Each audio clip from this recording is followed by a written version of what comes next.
Hey guys, in this episode, I was joined by a good friend, Jared DeBruin, to discuss Rule 4, which is compare yourself to who you were yesterday, not to who someone else is today.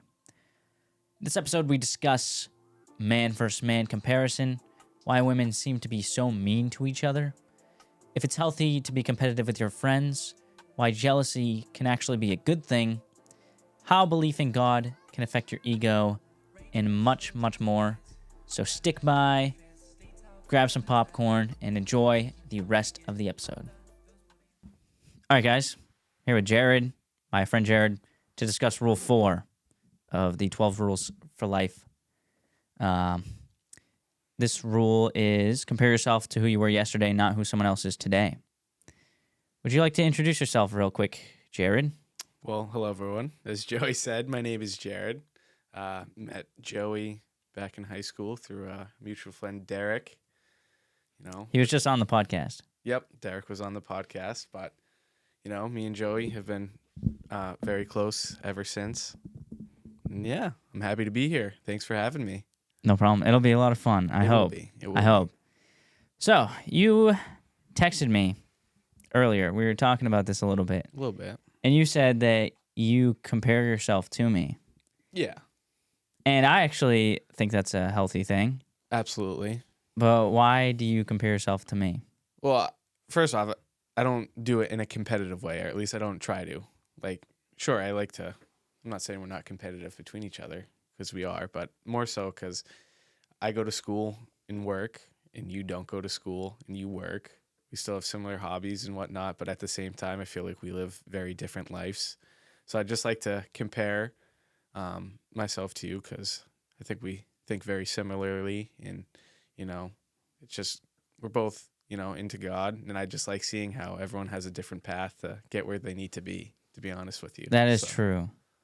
Yeah, I think all guys compare themselves with all other guys. Right. It's kind of like biological. So like back when we were cavemen, you had to compare yourself to other men, because if you're not as good as them at whatever, at hunting or making fires or whatever, then you're not going to have kids. You're not going to make it. Yeah, you're not going to make it either. So I think it's a healthy thing to compare yourself with other men to a point, there's. Yeah, and I think to go off of that, it's like hand in hand with it, but just surrounding yourself with the right people in general. Because, it's good to have competition, but it's even better or more important to have the right people around you to have that healthy competition with.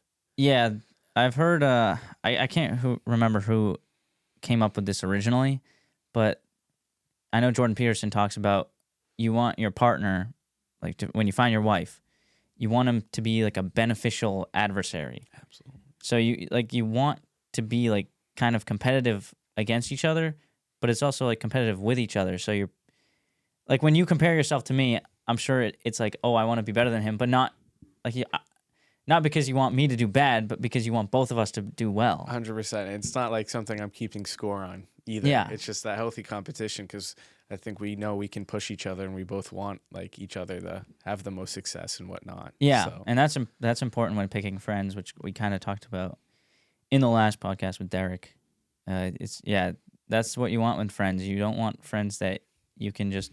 It's like if you play basketball, if you're LeBron James, you don't want to play basketball against a 5-year-old kid, and that's pretty obvious to most people, but. Yeah. Why is that obvious? Because if you're LeBron James, you can just win every time against a 5-year-old kid.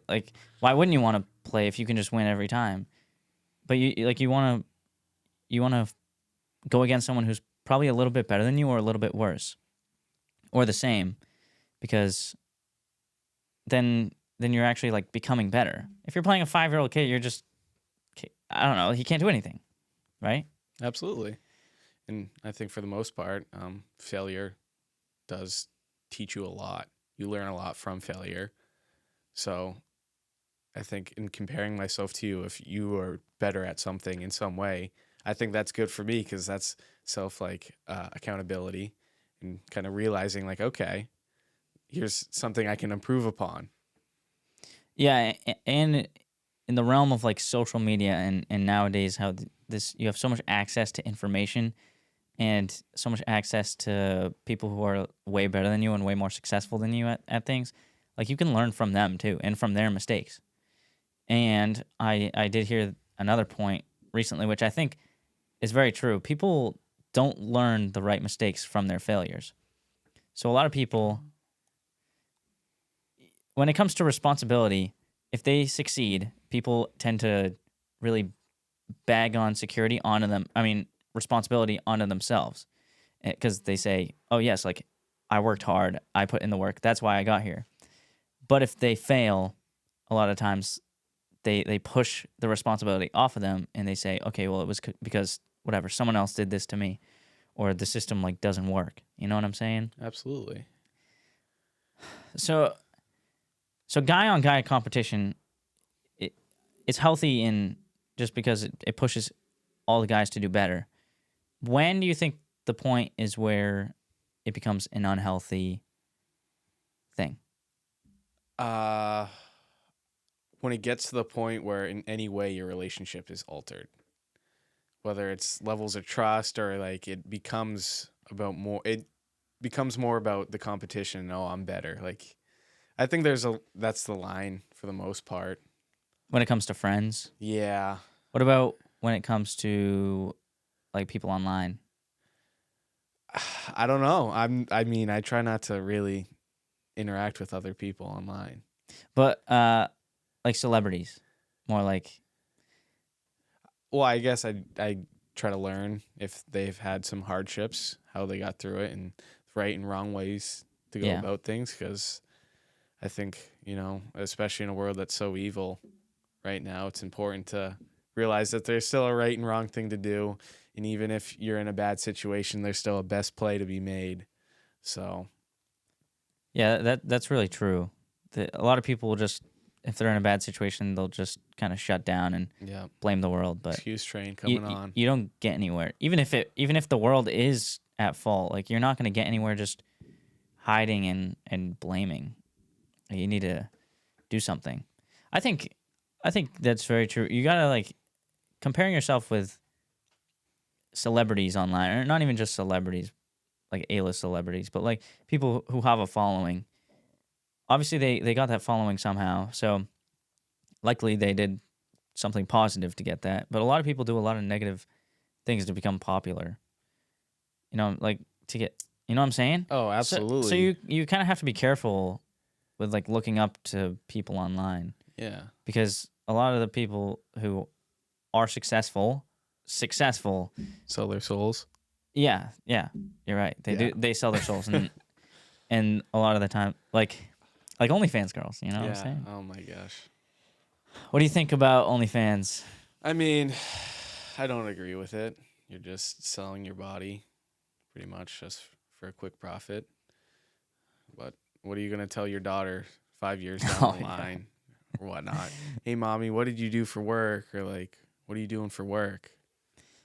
Yeah, and likely your kid's gonna get bullied for it. Yeah, especially if they find it. Yeah, which has been like that's definitely it's probably starting to happen right now. Yeah, it's like I feel like every other day on Twitter or X, I should say, I'll open it up. And breaking school teachers OnlyFans found by students. And it's like, oh my gosh. Yeah, I've seen that. I've seen that a few times. It's crazy, man. It really is. I don't know. The whole OnlyFans thing, it's so easy. It's so easy. It's the only reason that it works, like that they become so successful, and the only reason that OnlyFans is so successful.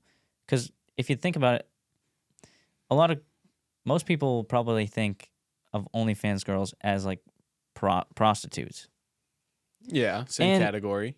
Yeah, obviously to a lesser extent, but still, it's the same sort of, it's the same industry.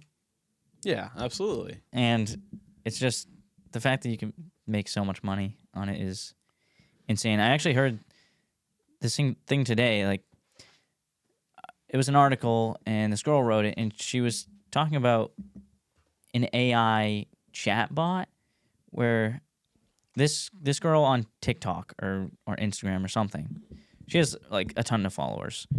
And on this website, you can talk to like an AI version of her for $1 a minute on the phone, and she makes $100,000 a week. $100,000.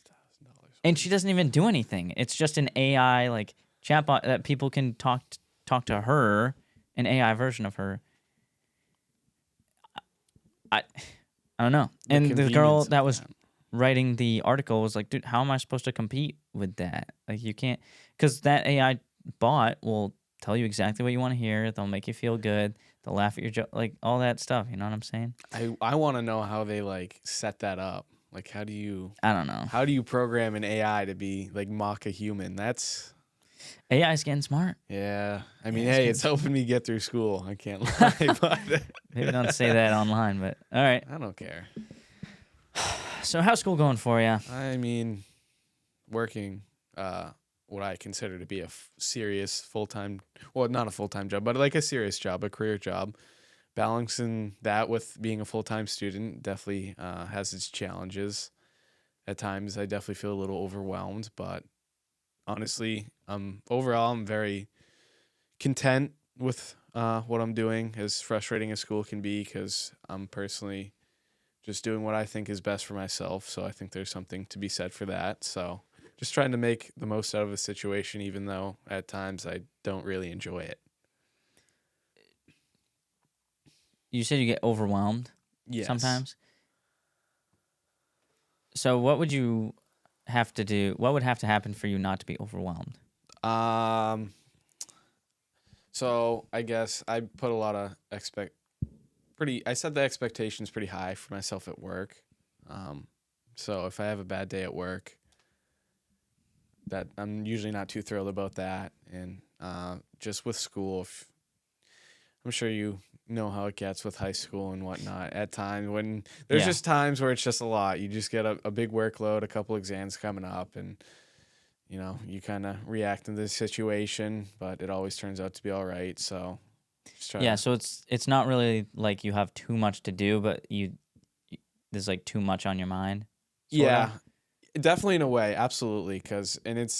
For me, it's kind of just like I know I have time to do it, but like I still just get anxious about the time management and making sure I'm organized and whatnot, because I try to put a big emphasis on that in my life. I think organization is very important. So at times I don't feel organized, so it just overall just makes me very overwhelmed.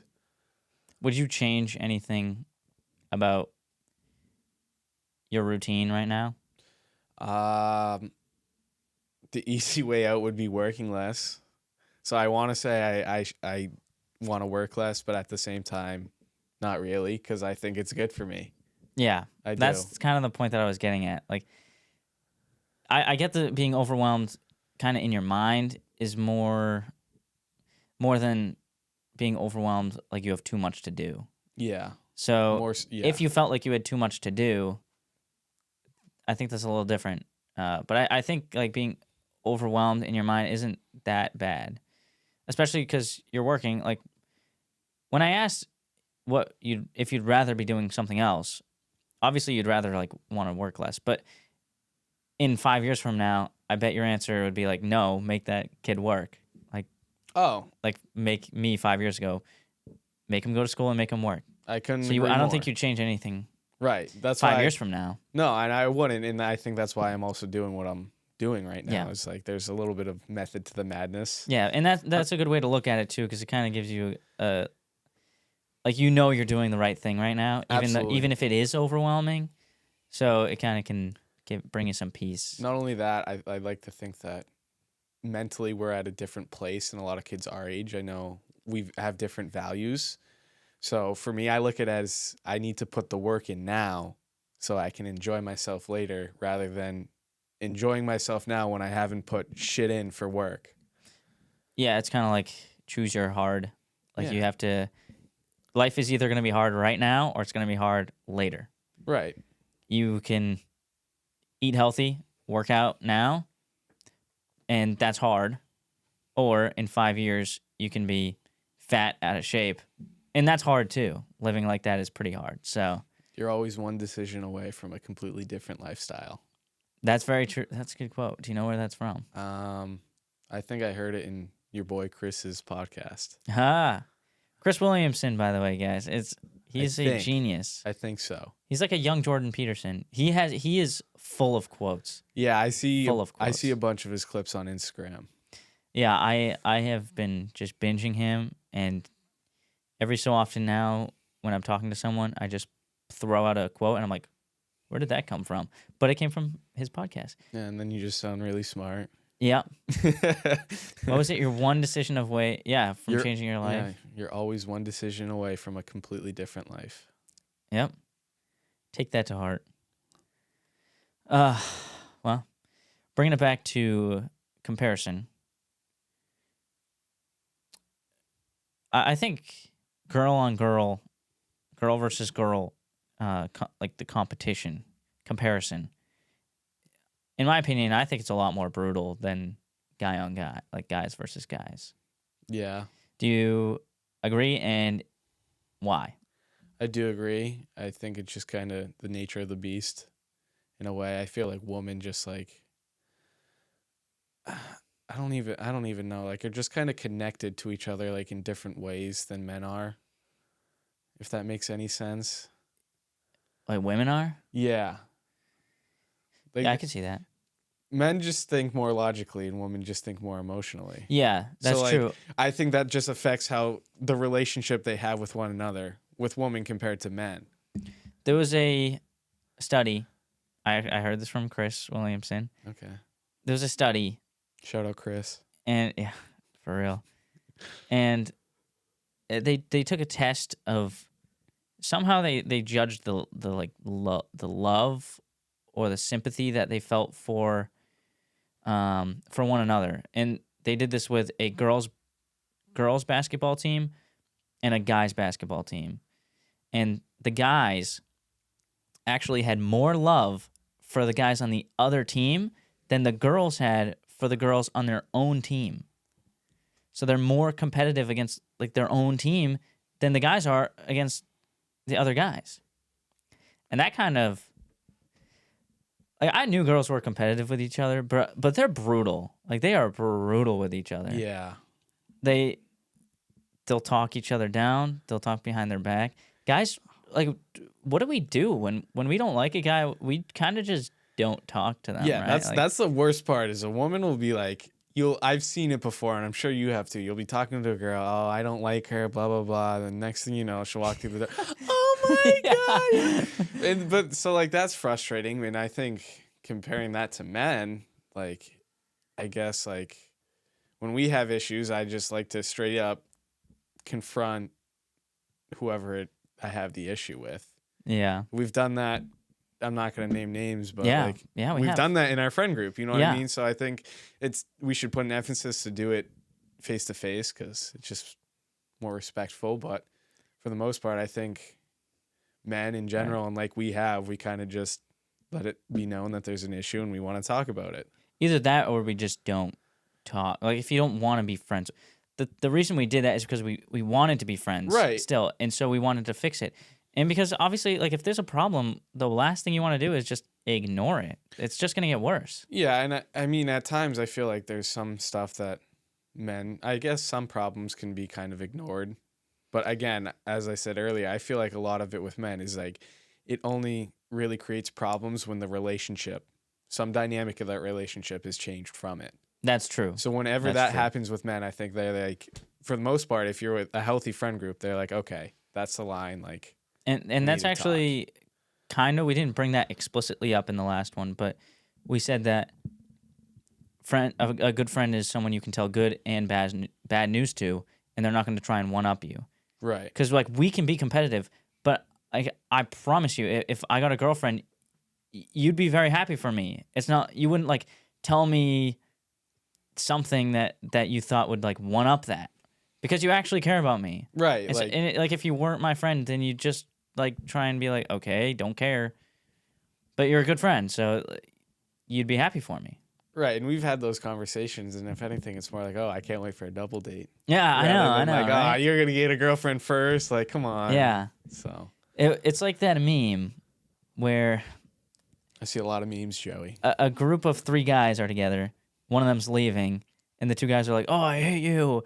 Go, get out of here." And then the guy goes away, and the guys are like, oh, "Love that dude." And then the girls, He's the best. and then the girls at the bottom are like, "Bye, girlie, love you." And then the girl leaves, and they're like, oh, "I hate He's her." the fucking worst. That's literally that's so true. It is true. It's so true. See, the internet is good for some things. The internet is good for some things. Do you know what the midwit memes are? Maybe if you described it to me off the top of my head, I can't say I do. I'm not good at explaining things. Basically, it's like a bell curve. It's a graph, and it goes up, I took and it goes down. statistics. Oh, you know what that is? I do. Okay. And on the first side of the bell curve, there's like an idiot. He's like drooling. He's an idiot. At the top, it's like a raging liberal with like blue hair, whatever. And then at the very end, at the bottom again, there's like a Jedi Master. And it's like basically the idiot and the Jedi Master end up coming to the same conclusion. But the like raging liberal, not even just liberal, but like people just who they make things too complex. Yeah. Like a good example is like the idiot would say like eat and work out and you'll gain muscle. And then the Jedi Master will be like eat and work out and you'll gain muscle. Just simple. But the person at the top's like, no, you got to get your the calorie count. You need to eat this much protein, this much carbs, this much fat. Many hours of sleep. Yeah, like this many hours of sleep, perfect. And then, but the Jedi, the one who's like really enlightened, just comes to the same exact conclusion as the guy who's a lot more simple. So you gotta, that doesn't really have to do anything with comparison, I guess. But I thought that was interesting because it comes up a lot actually in like real life. You don't really notice it, but just simplicity and hard work with the right morals can take you a long way. Yeah. So what do you actually do for work? Because I honestly don't really know. Okay, so I'm a technical recruiter for a national consulting agency. So I'm in life science and technology, which includes quality, regulation, validation, and there's one more I forget. But pretty much, we act like as a third party. So pretty much, I work with pharmaceutical, medical device, biotech, all these types of companies like that. They'll have projects, so they'll talk to account executives, people on the sales side of things. Hey, I have a project coming up. I'll need 4 validation engineers. Here's the bill rate, which is what the hiring company will pay my company. And then my job as a recruiter is to find those workers and get their pay rate.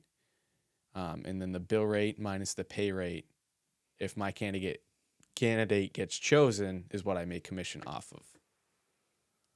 Okay. Off their paycheck. And then the spread is based off of the bill rate minus the pay rate. But pretty much my job as a recruiter is to find the people to work for these projects. Okay, so it's just like a project. It's not like you're recruiting right. So for like long-term jobs. Yes, another thing I definitely should have mentioned is it's strictly contracts only. Okay. Yeah. Because I was like, how would you get commission if like... Yeah, no, I know. If it's a long-term job, that doesn't even make any sense. Okay, that makes a lot of sense. Yes. So if they want for some reason they want like a contractor, whatever he even does, like drywall, floors, whatever. If it costs like $3,000, but the hiring company charges your company or gives your company $4,000, that you get paid off that $1,000. So if the company is paying us $4,000 and then we can work that candidate, the lowest price he'll take is $3,000. Yes. Yeah. So the spread is a percentage based off of that $1,000. Yes. Right. So your commission is a percentage off that $1,000. Yes. So every paycheck that they get, I get a percentage of that, and that's like the spread percentage, pretty much. Okay. But I'm still an intern. So I'm not even on the like normal commission plan yet, but that's how it's gonna work. All right. So what is it now? I just have to generate leads, which is like, what's the right word? Like sources of business for our company. Okay. So I don't like submit people to jobs. I just try to find what jobs are open, and just to find candidates that can be submitted, pretty much. Okay. And then other people in the company will go call those. Yes, but people. once I'm an intern, I'll do it myself. Or not an intern, Yes. excuse me. I'll do it myself. But yeah, for now. Do you know when that's going to happen? Once I'm full time. I'm going to have the intern Okay. tag as long as I'm at school. You're a junior, I'm a junior. so year and a half left? A year and a half. So what's your immediate plan getting out of college? How long do you think you're going to stay at home? That's a good question. I guess ideally, it depends on a lot of things. But I would like to be out by 25 at the latest. I think that's a good number. That's a good number. I hope to be out before then. I really do. Right. Johnny's 25. He still lives at home. He could move out, but I'll probably I want, because by that time I want to just buy a multi-home property. Yeah. With someone, and then just keep rolling off that. Yeah, and rent out. Yeah, just rent out. It's exponential. Yeah, I was just talking to my pastor the other day, and he was saying how, like, it wasn't even my pastor, it was someone else. But, yeah, like his financial advisor was just telling him, like, when him and his wife were buying their first house, their financial advisor was like begging them to buy a duplex. It's like, please buy a duplex. It's not even that much work. It's not even that much work. You live right next to them, but they pay half your mortgage. Like, come on. Seriously. It's really smart. And especially if that. you know the other half. Yeah. Like, yeah, if you know them. You don't even have you to live and even if you live with someone you like enjoy being around, like if we were to live together, even if we had a shitty neighbor, like just being with you would make it so much more tolerable. Yeah. You know what I mean? Yeah. So. And you know what? I'm sure we could find out. Like, we wouldn't let someone in who's a horrible neighbor. Right. It'd be pretty easy, especially with one tenant, like, or one family as a tenant. You know. Right. It's not that hard to like find a good. But yeah, I definitely want to. So yeah, I plan to just keep this internship till I go full time. That'll happen once I'm done school. From there, I'm just gonna keep this job. I honestly want to be done working by the time I'm 35, 40. I know that sounds crazy. But hey, dude. Speaking it into existence right now. Yeah, I mean, yeah. If So, you don't just combine resources and then pretty much just get into real estate and own properties from there. So. We'll see how it goes, but that's good. rough plan for me right now. And then, if you have that on your mind, the beauty of starting off with a duplex is that you get that experience of like being a landlord, but you don't have the headaches where you have to drive 40 minutes or normally people don't. Well, I actually don't know. I don't know if people drive that far, but you know, you can just walk next door if there's an issue. Yeah. You're close by all the time. So Much more but you convenient. still get the experience of being a landlord. Now, you said you're going to kind of talk that into existence. Yeah. I have a good theory that's not mine, by the way. But there's this circle, this belief, action, and results.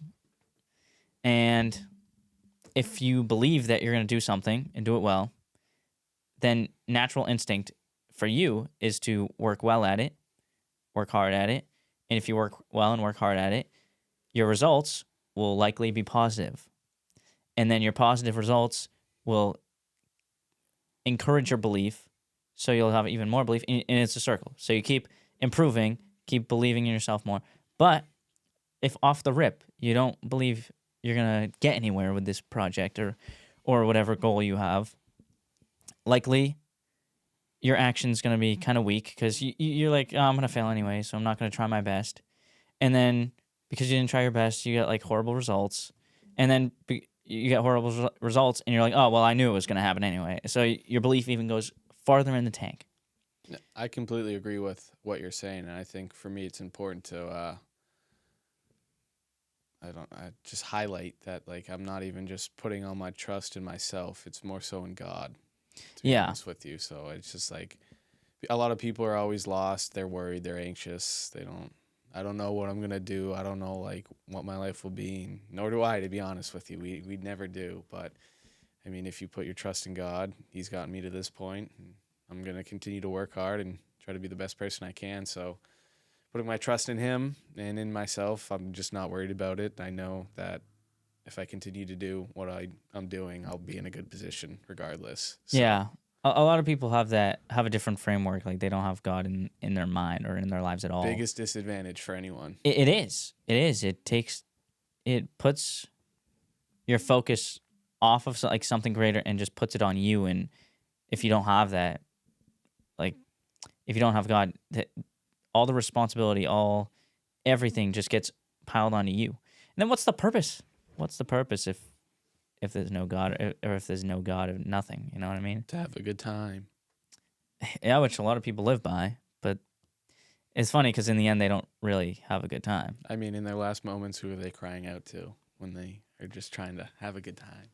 That's true. That's true. People have I'd say the majority of people who have near life or near death experiences believe in a God. Doesn't surprise me. Yeah, it's really good to have that sort of framework. I feel like that's what matured me. I hate like talking myself up, but I feel like that's what matured me is like the church and just being in church for my whole life, I guess. Because there's just a lot of stuff that goes on there and a lot that's talked about there that just no one talks about. Yeah, and I think to go in hand with that, a lot of what is said is you can apply it to your life. Like there's been a lot of times where I'm sitting in mass and I'm listening to all the readings and whatnot. And I'm like, they'll just read something and I'm like, wow, that like actually kind of really applies to my situation right now. Yeah, that's like a joke in the church too. It's Right. like obviously the sermon's gonna be exactly what you've been going through, and it's just always gonna be convicting you Yeah. to like change something that you don't want to change, and you know it, but then they talk about it and you're like, oh, well now I have to. It's crazy. Just too much of a coincidence, you know? Yeah. What do you think about greedy churches? Would Oh, you're Catholic. yes. Do you guys tithe? You do, right? Do I what? Tithe? I don't know what that is. Okay, you don't. Never mind. You've never heard about that? Like, tithing is in the Bible. It's like you give 10% of your money to God. Oh, no. Oh, I didn't know Catholics didn't do that. I feel like I should have known There's that. like donations, but Okay, well, it's not really the same thing, You're but right. it kind of is. Okay, never mind then, because a lot of people think, at least, like I'm Baptist, Protestant, whatever. I don't even know like how this stuff works. I know I'm Baptist, but a lot of people like have concerns that churches are greedy because they talk about money a lot. And tithing is in the Bible. It's like you give 10% of your money to God. So whatever you earn, 10% of it you give to the church. Like, well, to God, but you give it to the church. You don't have to give it to your church. But I went out to lunch with my pastor, and I actually told him, because, people have the three things you're not supposed to talk about is religion, politics, and money. And in church, obviously you talk about religion. Some churches talk about politics a little bit. But when churches talk about money and giving away your money, people tend to get mad. You know what I'm saying? I mean, I feel like most of the time they're asking for money too. Yes, that's what people's concerns Right. are with these like greedy churches that they say tithe. You should tithe, but you should give more. You should give more because we're trying to build a school or we're trying to do this. Like you should give more than what you normally give, and people instantly kind of have like a sour taste for the church because they just want my money. So I think I can see both sides because I mean from an outside view I get how people can be a little bit confused by that in a way, but like me personally, like my parish, it's not in the best shape. You know, so it's like, I know we've needed to get a new roof. We've needed to get like new ACs. They're just trying to keep it in good shape and everything. Just do some landscape work, keep up with the parking lot, all these things. So it's like, for a smaller parish like me, like I totally understand it because they can't sustain themselves alone. You know what I mean? Yeah. Like, so the dialysis is not gonna just do enough. So, I mean, I can see both sides. Yeah, I understand that. And this isn't, it's kind of hard for you to apply because you guys don't do that. But Yeah. since we do, like a lot of people, and that's also a joke, at least like in my whatever sect or whatever you want to call it, is like every time you bring a guest to church and like it's their first time, the pastor always talks about money and they just Yeah. hate it. But I told my pastor that if you truly believe that people's donations are better in God's hands than their own hands, because that's the whole thought behind it, right? You're donating money because you believe like God can do more with it than you can. If you're a pastor and you're trying to tell your church that they need to tithe and they need to give money away, one thing to do is if you truly believe that the money is better in God's hands than their hands, just say, okay, you don't have to donate the money to this church. Donate anywhere. Go to a drive-through and like tip the person $500. Do something. Just Buy food for the homeless. do that. Like you don't have to give it to this church. If the pastor truly believes that the money's better in God's hands than our hands, then he doesn't need you to donate to the church, Yeah, that specific church. I can agree with that. And I think if people heard that message instead of, oh, we need money to do this, Well, you got to tithe more. It's for God. Trust me.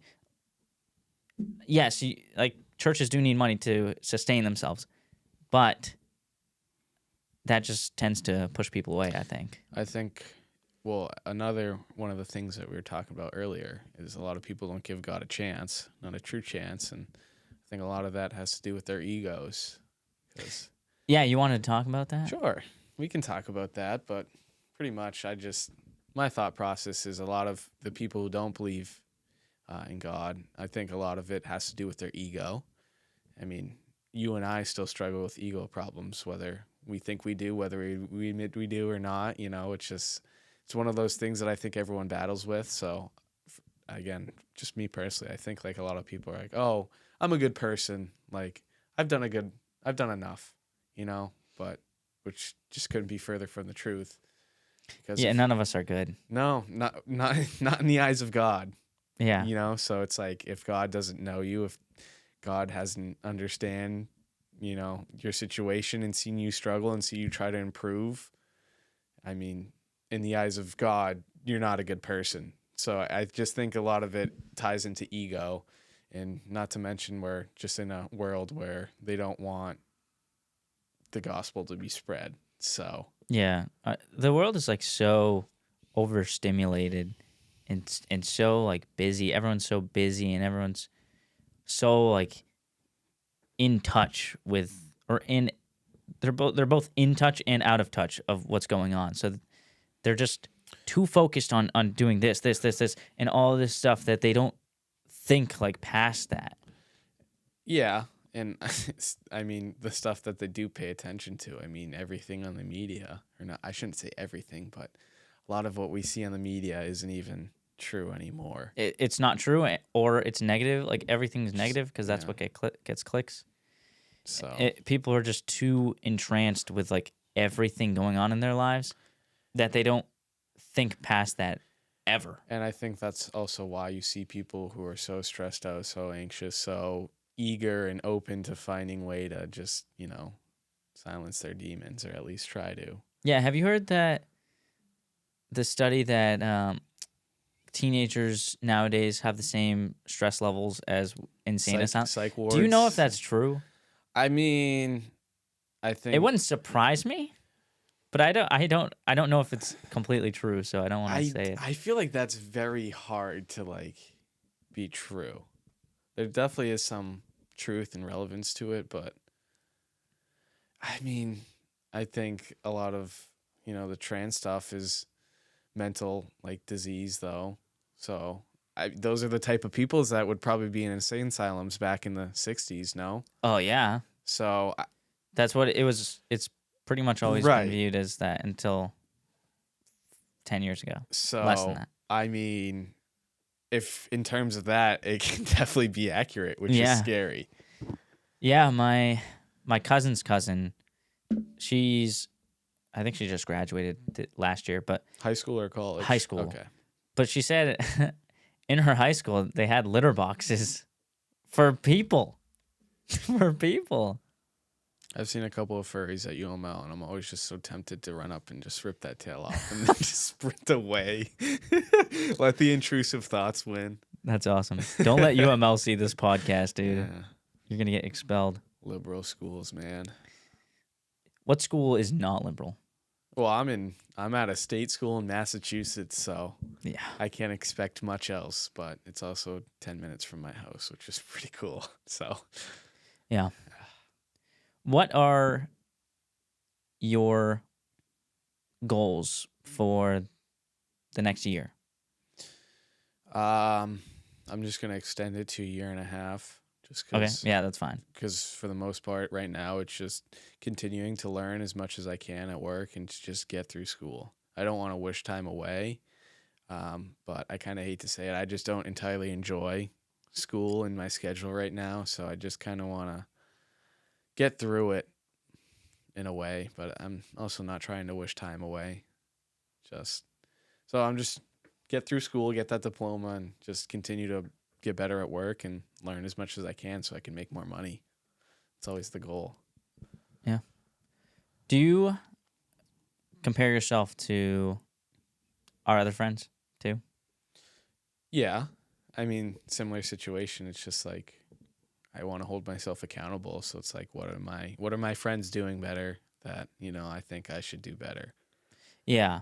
Yeah, I was just wondering because you said when you brought up that you compare yourself to me, you said kind of specifically because we both think the same way and Yeah. we both have faith. So I was just wondering if, and I do too. I compare myself to Derek. I compare myself to Nathan. I compare myself to all of them about different stuff though. I literally was just going to say that because like with Derek, like I'll guess it's like we'll compare like our hockey opinions, something like that. We'll compare schoolwork or whose answer is correct and whatnot in an assignment, things like that.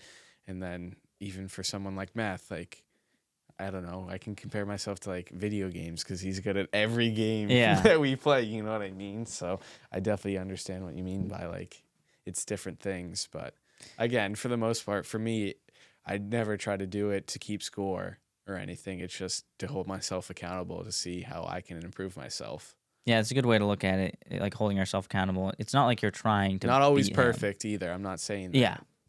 Yeah. Yeah, it is good to like pick and choose what you compare yourself to because I have friends that have whatever, a lot more money than me, for example, and maybe they're not that happy, they're not that in shape. So I wouldn't compare those things with them. I'd compare like the money and that type of success. But then for Derek, like he seems very happy. Like he's a happy person. So I think that's what I compare myself to with him is like, how is he so happy? And why am I like, I'm not saying I'm unhappy, but he's a lot more happy than me. I can tell that for sure. And I just want to know why. Like and so I compare myself that way. Maybe I can do what he's doing, and you don't have to copy exactly what he's doing, but it's a good framework. Being with the right woman will go a long way. Yeah. Because, again, we all think pretty similar. I think we all are aiming for the same end goal, and it starts with having that best friend as your girlfriend. You know what I mean? As much as we're close with Derek, he has that built-in best friend. He always has that support. And when it's with the right person, it's just like your life's just going to be full of blessings. Yeah, it can be so good. So, I mean, yeah, I think it's still healthy for us to compare ourselves to Derek because we want that. Yeah. Yeah, we can also And do it in relationship and again, wise. like I said earlier, it's not like oh, you have a girlfriend, now I need it. Again, it's like, oh, now we can go on double dates. Now we can do this as a group, So it's just Yeah. more things to build off of. Another thing, do you think that actually what do you think of jealousy? Do you think jealousy is always a bad thing? Do you think it can be a good thing? It definitely can be a good thing. It has to be the right situation. To be honest, I'm just not a very jealous person. I don't think I'm the right person to ask about it. Yeah. Yeah. It can be that can be good and bad. No, absolutely. I think it depends on the situation. It really I think does. I tried to explain this in the last podcast with Derek, but I just butchered it. But there's a difference between jealousy and covetousness. So being jealous and coveting someone else's belongings. So being jealous with Derek would be like, I'm jealous that he has a girlfriend. I want a girlfriend. Being like coveting would be like, oh, I want his girlfriend. Yeah, trying like, to ruin what they have. Yes. Okay. So it's not like jealousy. I think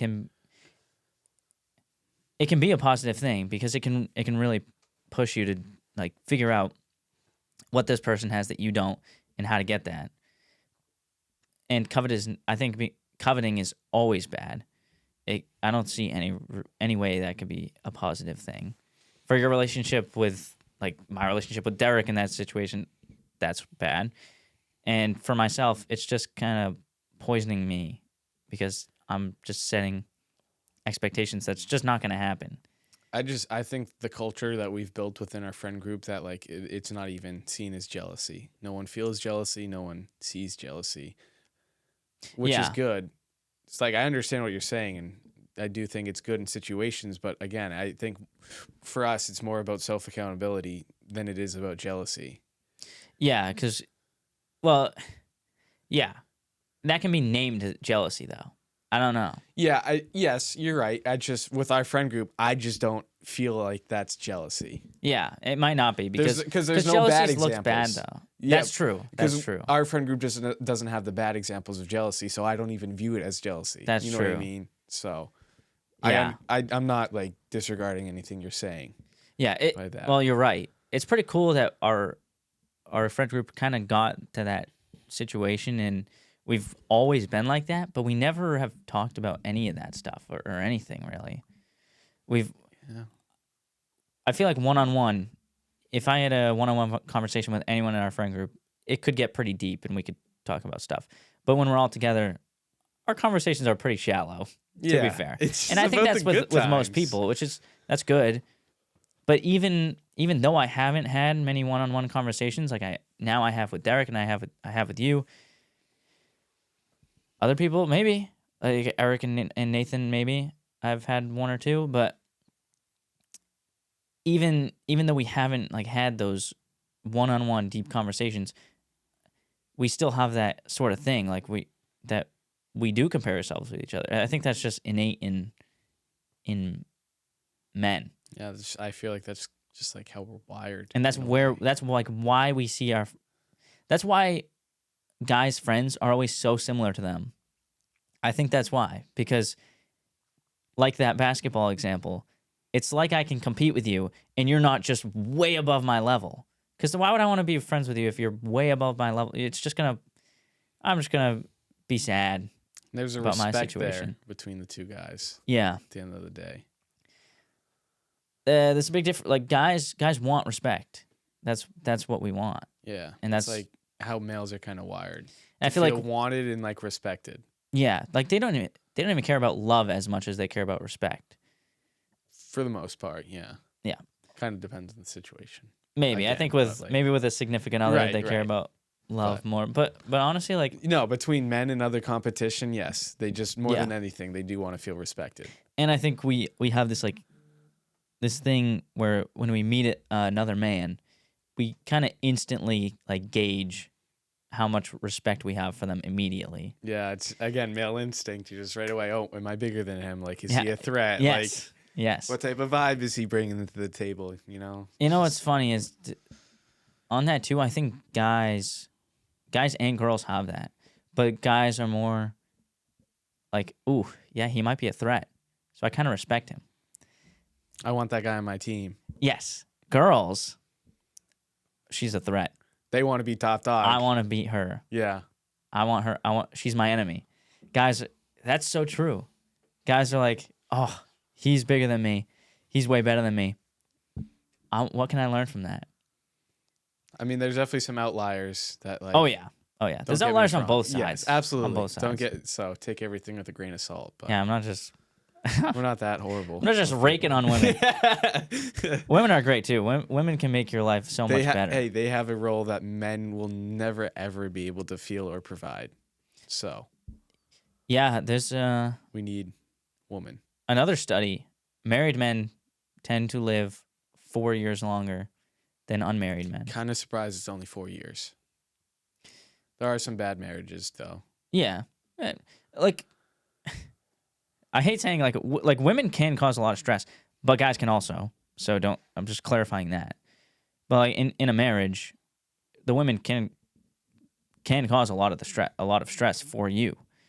But not having her would probably cause you more stress.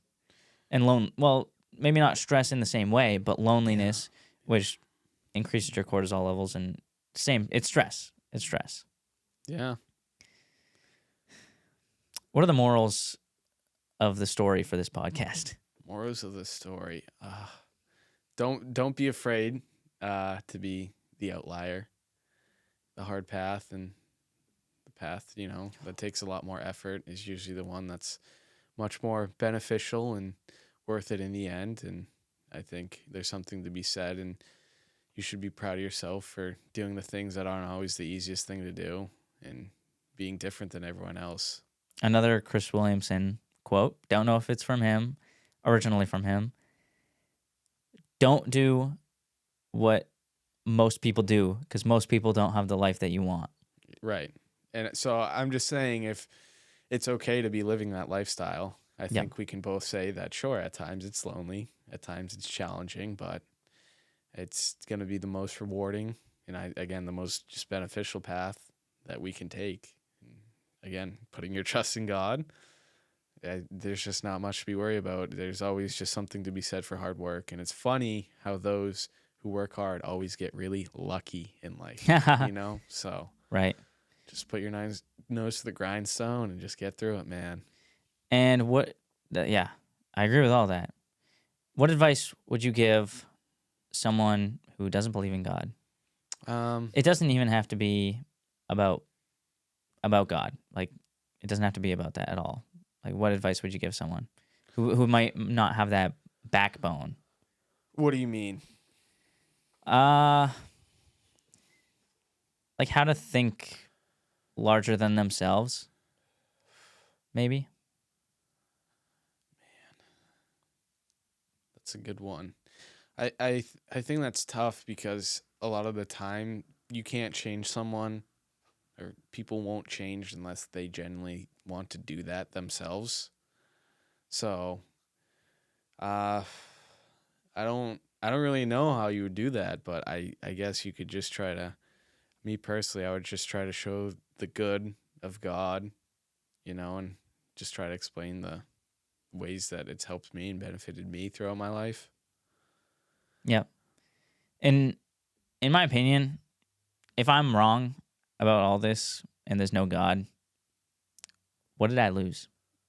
I lived. You're not gonna be wrong though. I That's lived. the thing. What? You're not gonna be wrong though. No, That's I the know, thing. but there's no reason regardless, to you not lived- believe in God, because, okay, I wasted my life trying my best to help others and just be a virtuous person. Like, that doesn't seem like a wasted life to me, even if the end goal was wrong. More than anything, the rest of my life, I just want to be able to bless as many people in as many situations as I can.